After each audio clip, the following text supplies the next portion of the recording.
প্রিয় ভিউয়ার্স, নমস্কার। আমি স্যার গৌরাঙ্গ আপনাদের সামনে উপস্থিত হয়েছি আজকে একটি নতুন ক্লাস নিয়ে, ইংরেজি উচ্চারণ সহজ কৌশল। দেখুন ভিউয়ার্স, আজকের ক্লাসটি সত্যি খুবই গুরুত্বপূর্ণ। আমরা হামেশাই ভুল করে থাকি এই সমস্ত উচ্চারণে।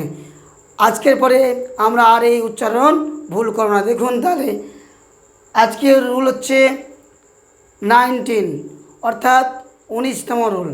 19তম রুলে কী বলছে দেখুন, ইংরেজি ওয়ার্ডের মাঝে STL থাকলে STL এর উচ্চারণ সল হয়।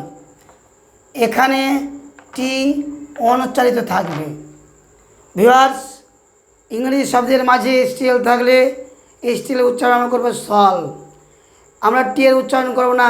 টি হচ্ছে এখানে সাইলেন্ট ওয়ার্ড, যেখানে আমরা ভুল করি টি উচ্চারণ করে থাকি।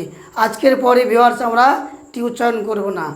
উদাহরণ দিলে বুঝতে পারবেন। দেখুন, যেমন BUSTLE, এখানে টি সাইলেন্ট থাকবে, উচ্চারণ করব কি বাসেল। বাসেল বাসেল মানে হচ্ছে ভিউয়ার্স অতিশয় কর্মব্যস্ততা। যিনি সবসময় এই কাজে ব্যস্ত থাকেন তাকে বলে বাসেল। তারপর উদাহরণ দেখুন, NESTLE, উচ্চারণ কী হবে নেসলে। নেসলে মানে হচ্ছে আপনার বাসা বাঁধা। সাধারণত পাখির ভাষাকে আমরা নেসল বলে থাকি। তারপর দেখুন আরেকটি উদাহরণ, CASTLE, উচ্চারণ কী হবে কাসল। কাসল মানে হচ্ছে কি দুর্গ। আমরা ভিউয়ার্স এই সুন্দর উচ্চারণগুলো শিখলাম। এরপরে আমরা আরও এই সমস্ত উচ্চারণ করব এবং কমেন্ট করে জানাবেন আপনারা কি আর ইংরেজি ওয়ার্ড রয়েছে যাদের মাঝে রয়েছে STL। অবশ্যই আপনারা ভিডিও কমেন্ট করবেন, লাইক করবেন, শেয়ার করবেন। ওকে, ধন্যবাদ। All the best.